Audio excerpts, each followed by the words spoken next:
just I'm just gonna start reading, and you just interrupt me if you have any comments, any of you. All right? Yeah, sure. I also just wanted to make a point where you were talking about like women's interest in analytics or lack of interest thereof, and I do suspect that this has something to do with like the kind of inner hormonal workings of men and women as it is, and this is something that this thread gets into as well.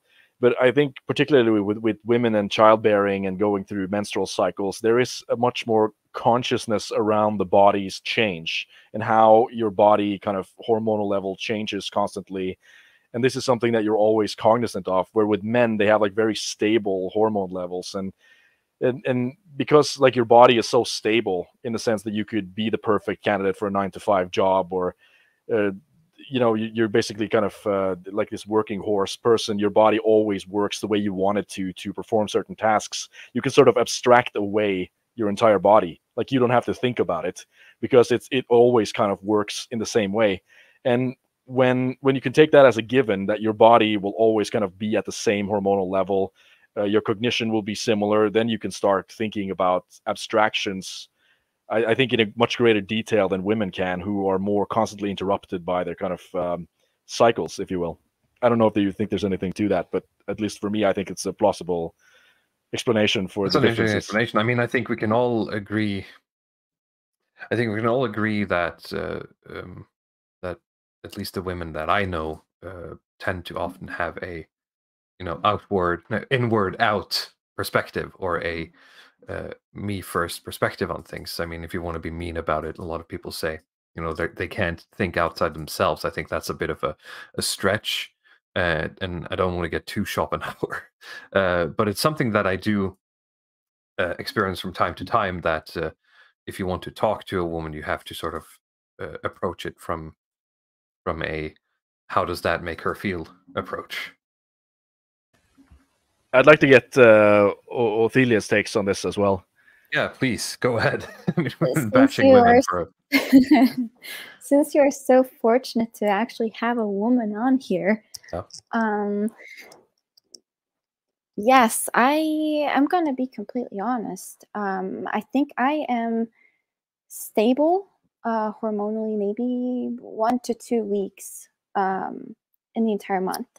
And that's just the way it is, because we have these different times during the month that we're going through that are going to destabilize us, and we're going to be more emotional or less emotional. There are some days during the month that I'm not on Twitter because I'm just an emotional wreck, and that's just the reality of it. For women, this is very individual. Some women are even worse than this. Some have it less. Some women don't really have any symptoms at all. So it is very individual when it comes to being more self-absorbed. I don't feel like that's the case, not for me at least. I think it's from the nature's perspective, the biology of women, we are made to care about everyone else. So I think I'm going to twist this around a little bit. Women are biologically wired to care about their men, their children, the elderly, everyone around them, and they themselves are often overlooked. And when we are overlooked, when we care, when we exhaust ourselves, and we feel neglected, that's when what you might perceive as selfishness, is going to come forward and be more prevalent. I can see the argument. I think the way I'm coming at, I'll actually pull up an example here, because the other day, the Benito himself, the thirsty Benito himself, isn't that the moniker Furious Pertinax on Twitter? Yeah, that's Marks.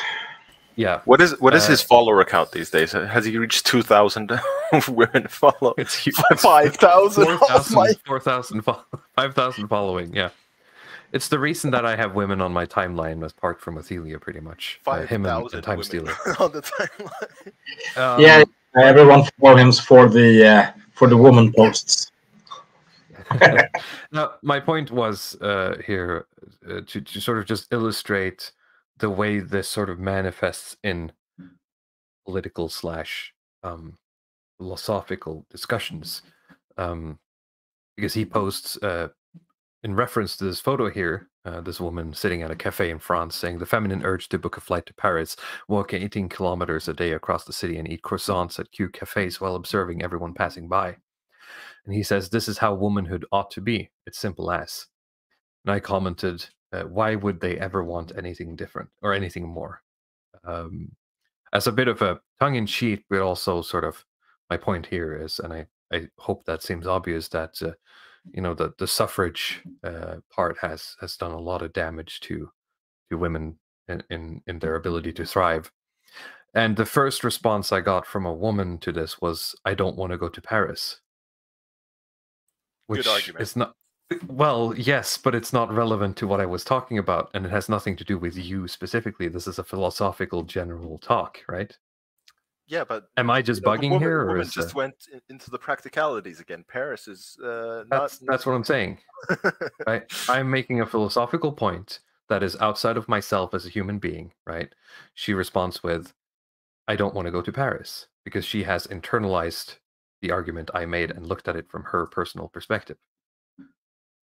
So that's what I'm talking about. But I do understand what you're saying, Othelia, about you know, the caring and the nurturing and that sort of spilling over into into other reactions. And I'm not faulting women for that at all. But I also want to say though that in these modern times today, there are a lot of very lost women.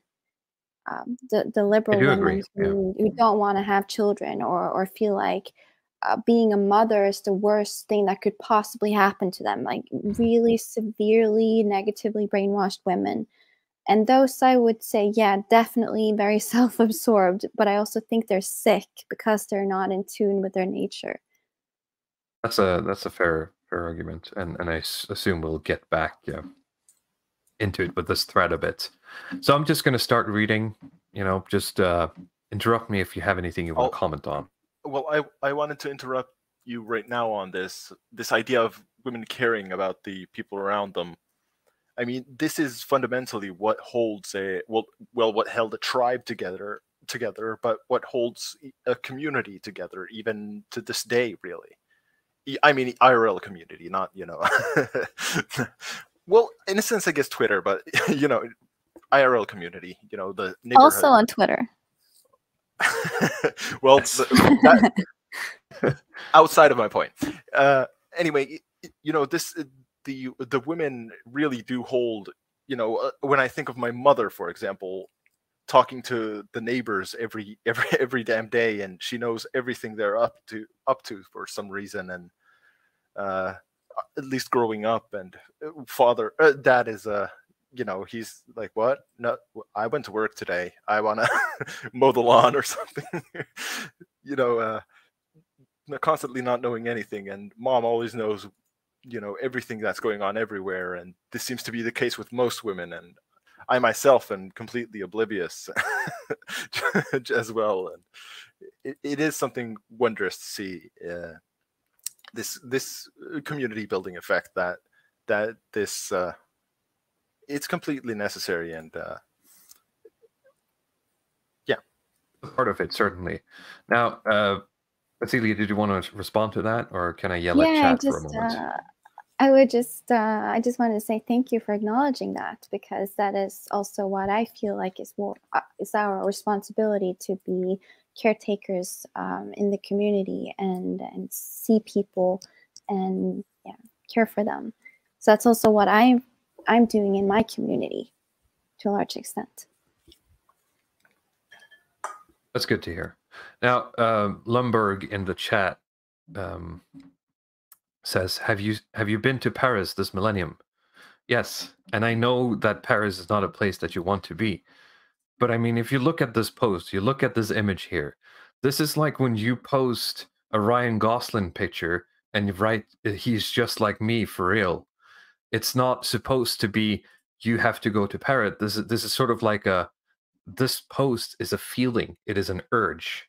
It is a sort of it's a metaphysical expression. It's nothing to do with Paris, other than the sort of the idea of the romanticism of Paris, right? Maybe I'm just reading too much into this. Am I crazy? She is literally me. That's kind of the point of this meme. I'm not saying that's the point, but it's the same thing, right? It's expressing something more than you have to go. Like, it's not a go to Paris and eat croissants. That's not what it's saying, right? It's expressing a lifestyle, an urge to do something, right? Yeah, but I do think like the meme game between men and women are different. I think there's certain things that just men laugh at, right? I mean, you look at the subscribers on my channel, right? It's just 100% men between the ages, I think, of like 18 to 24 and 24 to 34, and that's it. Those are the people who think the stuff I post is funny, and everybody else just laughs at other stuff. So, all right. Any more comments? Can I start reading? Okay. Why women aren't designed for the 9 to 5. We need to stop pretending that hormones don't play a major role in how we think, feel, and act day to day. The average person starts their day at 9 and finishes at 5 days a week. This works well for individuals who are consistent, reliable, and structured. Keep these words in mind as we explore the male 24-hour hormonal cycle. Men have a 24-hour hormonal cycle, i.e. 24-hour testosterone cycle, like the sun. Morning. Testosterone is at its highest. Men feel more focused, energetic, competitive, impulsive, and ready for sex. Think of morning wood. Their attitude is, let's dominate today. There's a chart. It shows that in young and older males, you can see that the testosterone is pretty much at the peak during the morning and, well, I mean, late evening bicks over into early morning here on the right, and then it dips throughout the day. Excuse me. Testosterone supports men to be productive and efficient during the first hours of the day. It's a perfect time to go to the gym, take risks, and get work done. Afternoon, testosterone levels begin to drop, which puts men in the mood to connect and socialize. This is the best time to hold meetings, pitch ideas, and network. And that's something I can attest to, definitely. I mean, the social, both from like social stuff, but also from like work and meetings and making connections in that sense. It's always better to do business at the later hours, right? I'm sure you other guys can agree. I in my kind of like project management role, I recently had to defend why we had our sort of daily meetings at 12. Because there was some guy who wanted to do it at 9 o'clock, actually, and I should have just used this defense. Right? We have like detailed graph of hormone levels, and we see that men have very elevated testosterone at 9 a.m. So just to avoid conflict as much as possible, we need to optimize for the dip. Well, I'm not talking midday, about right? like telling your coworkers what you're coding, right? I'm talking about making more lasting social connections or holding meetings or, as you say, pitching ideas. You know, but I think it's a little bit of just the remember same stuff. from the event. I mean, the exciting conversations doesn't happen, you know, during the breakfast. It happens towards the evening, right? Yeah, but didn't this testosterone spike in the evening as well? That's a new spike. Late at night. The graph was a 24-hour one, so the so spike like was 4 in the morning. It was when you're sleeping, right? Yeah, testosterone is highest when sleeping. That's why you should get your sleep, kids. Yeah, 8 hours of sleep is important. In fact, one study by You Can Book Me analyzed data from 2 million responses to 530,000 meeting invitations. They found that mid-afternoon is the best and most popular time to hold meetings. Perhaps this explains why. Evening. Testosterone levels are at their lowest, and men are more sensitive to estrogen. This is why most men want to relax after work, opting for a less mentally and or physically taxing activity instead. The male 24-hour testosterone cycle is reliable, consistent, and structured. Remember those words. Because of this, the 9 to 5 works well for men. I mean, that is arguable, but you can see how it is more designed for men. Women, on the other hand, can have a hard time thriving in this environment. Why? Because of the 28-day female hormonal cycle. Women have a 28-day hormonal cycle, like the moon. There are 4 phases in the cycle: menstrual, I can't say that, follicular, ovulatory, and luteal. A woman's mood, energy, and physical needs vary depending on where she is in her cycle, and this can change almost every day. Here's another graph where you see the day 0, day 14, day 21, and day 28. You mentioned a couple of weeks there, Athelia. Does any of this feel familiar? Not to be too personal. I'm trying to look at this. Yes. Like these graphs are all over the place, though. But Yes, but you can see a general that trend is during the middle to end here.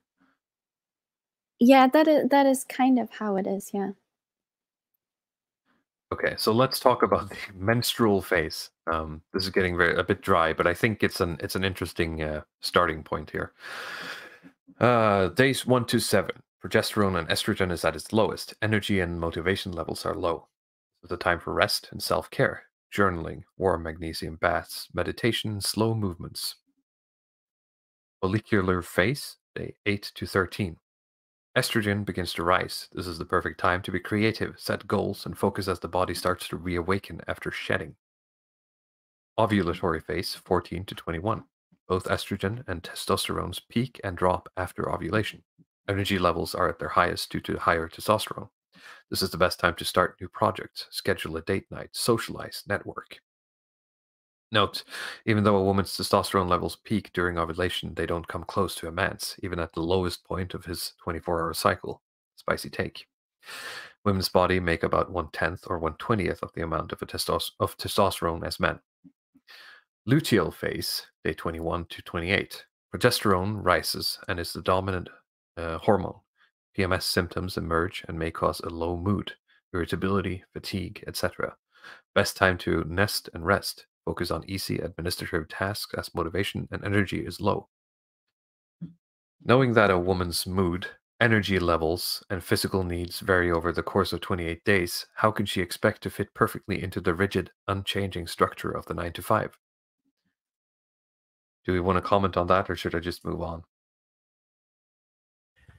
I'm just going to move on. I think it's a sort of well-made point. Do you think about like moving on from the entire thread, or moving on from like this particular? No. I was just moving on from this particular point. I mean, think about women you know, or if you know, if you can think about yourself. If you work 100%, I mean, I can certainly say that the women I know who work 100% do struggle with this. It is a struggle. And I actually chose to become a freelancer because of this, because I don't fit into this 9 to 5. It is very difficult. You never really know how you feel at certain times. So you have to adapt your work to how you feel and your health, and not the other way around. Yeah, that's And we were able to do that before, back in the days when we were working, when women were working at farms and we were out in the fields watching children. We could always adapt with the physical occupations. Yeah, but that's also, you know, you can adapt as she's saying. I mean, a lot of these things that she mentions in this thread that is suggested activities are not, you know, slacking off. It's just focusing on different tasks. Depending on the mood, right? It's not work. It's just, you know, okay, maybe not do the same work as a man 100% of the time, right? Yeah, we have to. Our work needs to be adapted to where we are at, basically. Yeah. I'm gonna read on. On top of that, testosterone clearly plays a major role in one's energy and motivation levels, and yet women only experience its effects a few days a month. This is a major reason why men and women cannot be expected to work the same, because physiologically, we simply aren't. Spicy take maybe like 7 years ago, 10 years ago. This isn't to say that some women can't do the 9 to 5 grind, or even enjoy it. There is, however, a cry for help from many women who can't thrive or even function in this type of environment. I believe that hormonal cycles gives us insight into why that may be. I hope that men and women, blah, blah, blah. Let's create an environment where both men and women can function and thrive at their best, an environment that is complementary to our individual hormonal cycles. And that's it. And I think that's a very cool explanation for what modern women are going through. I have other tweets here that I want to pull up as just sort of like anthropology for a moment. There's this talk thing with the girls going around like they're posting their day, and this young girl at a university here is trying to do all the extracurriculars and all the classes and taking Chinese and doing everything, and we're just girl bossing around having a breakdown during lunch. And can we get a bit sound, or do you think we'll get in trouble for copyright again? No, we probably won't, but I can pull up. Chinese presentation today and a Chinese exam you have tomorrow. Sound? Yikes. One more class, then back to the dorm for some Zoom office hours. Then it's a Tim moment, where everything hits you at once. Yikes. Supposed to be in 4 places. Work. I used a free skip. Chinese class office hours. You need some help. Club lacrosse. And yes, we're just going to have a bit of a cry on our way to lacrosse practice, because we've taken on too much work, and I don't blame this woman and trying to make fun of her or anything. I'd rather blame sort of the society that puts her through this, especially in the light of the previous thread, considering that it's not, it's just not fit. It doesn't fit. Well, I think the critique to this whole thread is, when have women actually, I mean, this regulation, I mean, sure, it sounds optimal, but in the end, it sounds like a luxury that can be indulged if we work with the female hormonal cycle and everything. I mean, thinking of you're trying to say that in the capital T tradition world that you don't have the luxury of choosing. Is that what you're saying? No, I'm saying in the peasant woman who wakes up and has to milk the cows every morning. Is she suddenly gonna wake up and think, well, it's that time of month, I'm gonna do self-care today? No, she's gonna go fair, out, right? and but she's she gonna certainly... go. Her husband needs her out in the field because 4 hands are better than 2. That's true, but she's certainly more free to choose, how to balance her load than this woman is. Absolutely. I mean, I'm saying, sure, it's better, but I'm just saying as a critique to the thread that this is an absolute luxury if you can actually. Oh yeah, of course, yeah. Actually do this. Yeah, that's true. It's a bit of a romanticized sort of way of putting it. Yeah. but going out and milking the cows, that doesn't really require a lot. Well, it's more a mental aspect. That was just one example. I mean, I literally said, for example, the traditional agricultural work in the north here has been the slash and burn type, which is extremely taxing physical work, which usually demanded to everyone, even children, be out there toiling all day. Yeah. You need more hands. You need every hand on deck for weeks on end.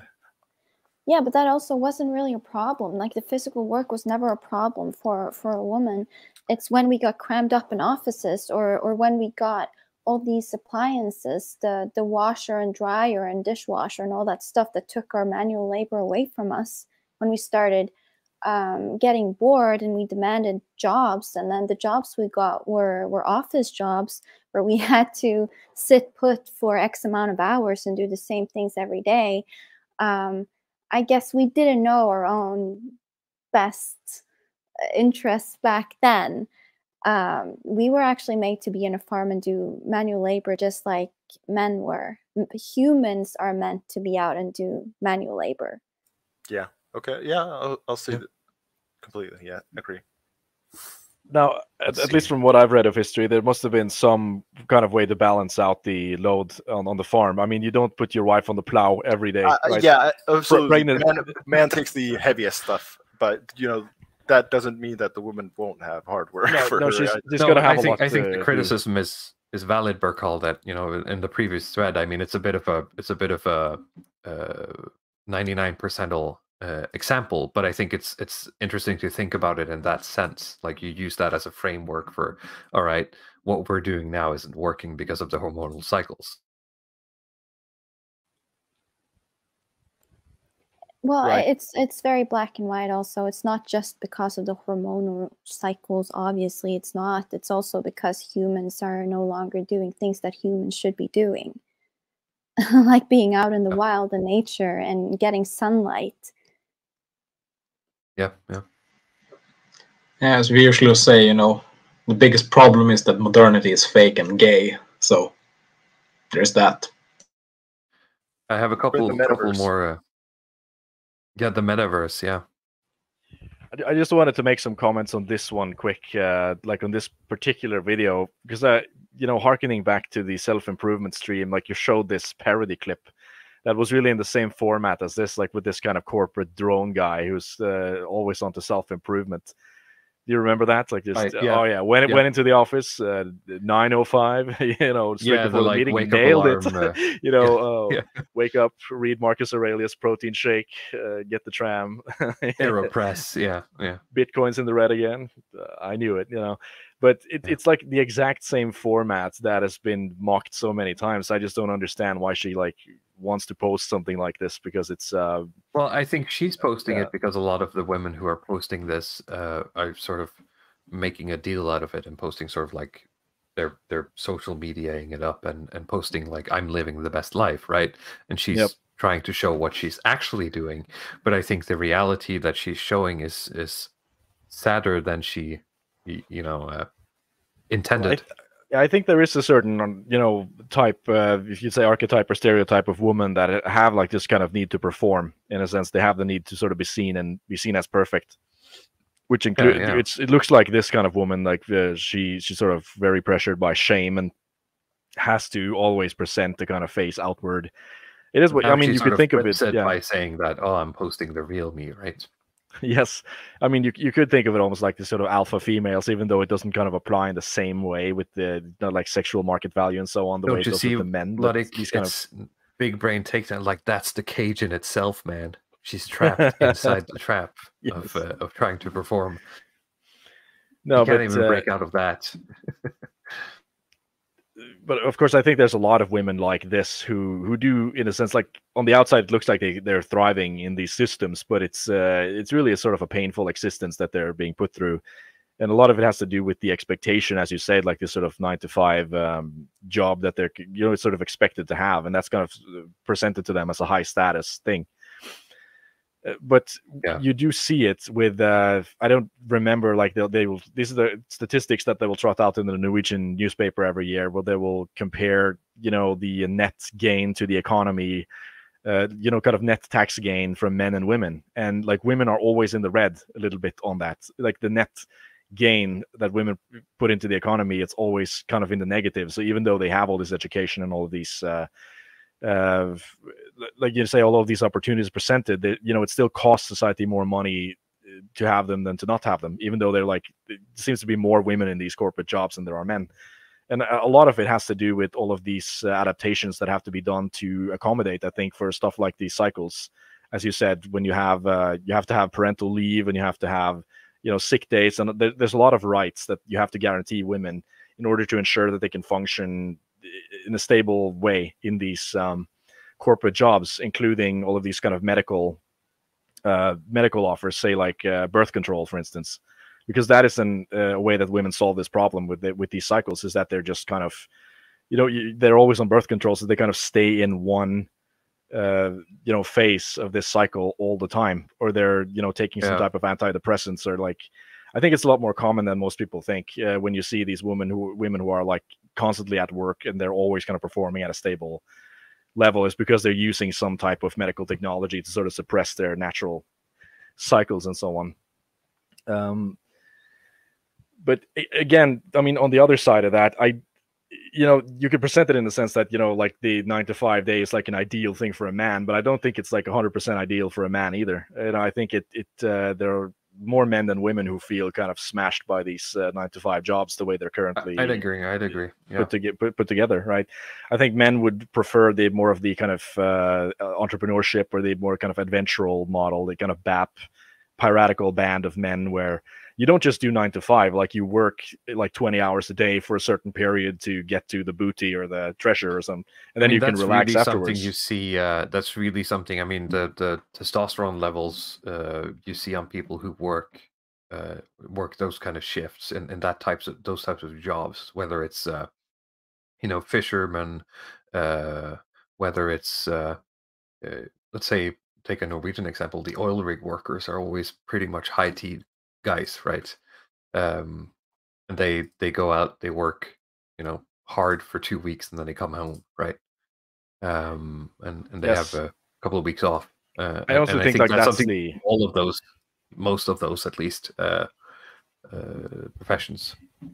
Yeah, I think for a man, like that's actually the optimal way to do it. Like you have a period of like very high intensity, high demanding work, and then a little bit of off time afterwards. And for women, it's really more about just like, okay, you have the flexibility to you can put in a lot of work at one period, and you could work with the cycle that way. But like the 9 to 5, I mean, yeah, I guess the way the numbers currently stack up, like men are more of a net benefit within that role, but I still don't think it's completely optimal for them either. No, that feels like more a happy accident than than an intention, right? Um, but I can notice that myself, in sort of day-to-day labor, that I will have periods of more energy at work, and then periods of less energy, and it annoys me because it's you can't really be consistent, right? But that's over longer periods.